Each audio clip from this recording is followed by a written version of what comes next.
por ejemplo, lo que esgrime muchas veces Rubén Gisbert, y es que tanto la figura de Rubén Gisbert como la figura de Roma Gallardo creo que son los más polémicos en el caso del feminismo. Incluso a mí sinceramente ya me aburre. No, yo no veo nada este tema, de sinceramente. feminismo.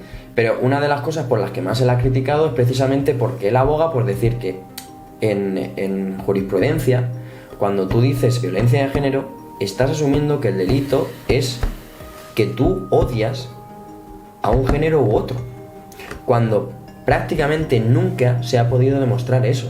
Tú mismo lo has dicho, según las estadísticas, siempre las violencias que se producen entre parejas... No lo he dicho en este podcast, pero lo he dicho muchas veces en conversaciones que sí, tenemos. bueno, pero me quiero referir...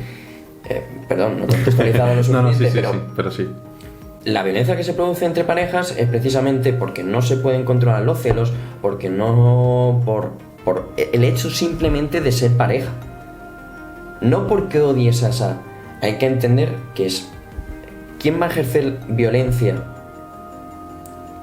Aquel que se crea que realmente tiene el poder de hacerlo.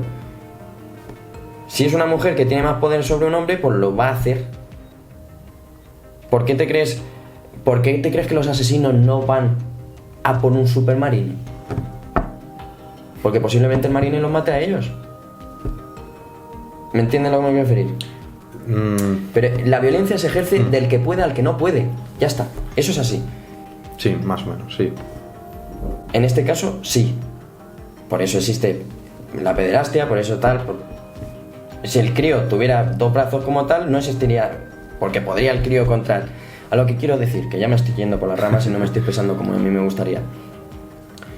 Que hay que entender la realidad y te guste o no, hay que reconocer la realidad como es. Sí, es muy difícil. A mí sí que a mí no me gusta nada que por defecto sea pensar que una persona es machista si no se considera feminista. Porque se presupone que lo contrario al feminismo es el machismo. Entonces, si no defiendes una, es porque defiendes la otra. Y no tiene por qué. Es como si dicen que si no eres de izquierdas, eres de derechas. No tiene por qué. O sea, no significa eso. Y a mí me da pena porque yo creo que a todos nosotros, o sea, a toda la gente como tú y como yo que pensamos de esta forma, creo que nos gustaría considerarnos feministas. O sea, yo creo que... O sea, pero nos gustaría... O sea, a mí, por ejemplo, me gustaría que la palabra feminismo no tuviese las connotaciones que tiene actualmente. A mí me gustaría poder llamarme a mí mismo feminista y de hecho a mí me gusta mucho escuchar a gente como a María Blanco defender algo más que se considera feminismo liberal. Y esto tiene más una vertiente libertaria o una vertiente que defiende mucho la libertad de la mujer.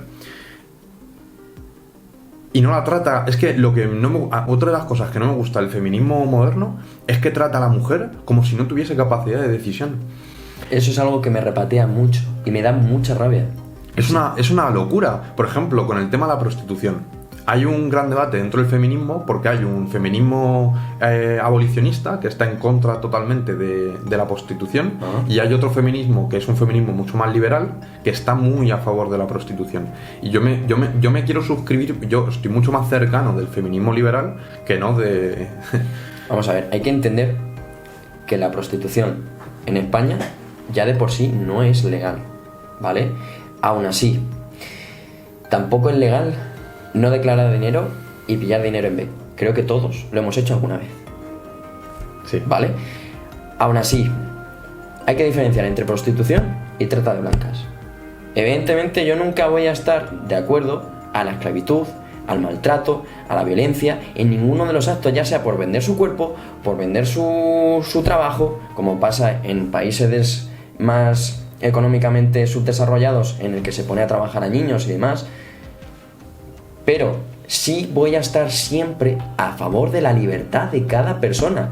Si esa persona realmente, y existen casos tanto de hombres como de mujeres, existe hombres que le encanta el concepto gigolo, el concepto de baile en barra, todo ese tipo de cosas.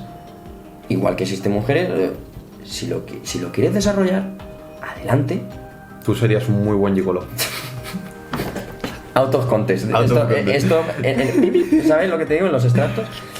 Pero es que creo que hemos creado al final una sociedad que las carencias de muchos están enturbiando la realidad de unos pocos. O sea, tú lo has dicho, y menos mal que tenemos la suerte de la pantalla esa que tú describes, que te tapa. Creo que la pantalla te la pones tú. Quiero decir, la realidad siempre va a estar para los ojos de quien la quiera ver.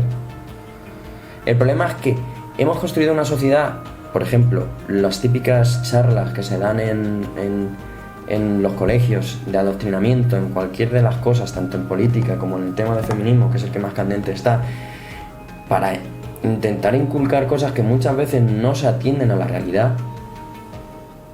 Sí que es verdad que pone una pantalla cada vez más grande, pero igual que tú y yo hemos visto la realidad, cualquiera la puede ver, independientemente de nuestra opinión al respecto. Pero hay que intentar al menos buscarla. No digo que nos creáis. Intenta tú buscar y sacar tus conclusiones. A ver, también es verdad que el por defecto de todo el mundo es anclarse a sus propias ideas. O sea, nosotros también. O sea, por mucho que tú digas que intentamos, o sea, estamos diciendo la realidad o cómo funciona la realidad, la verdad y demás, siempre estamos sesgados y siempre estamos influenciados. Es imposible no tener nada de sesgos, ni nada de sentimientos al respecto, ni nada que... Pero siempre se tiene la oportunidad de que ese sesgo, de que esa emoción que tú puedas sentir hacia una cosa u otra, se palie un poquito con el pensamiento crítico.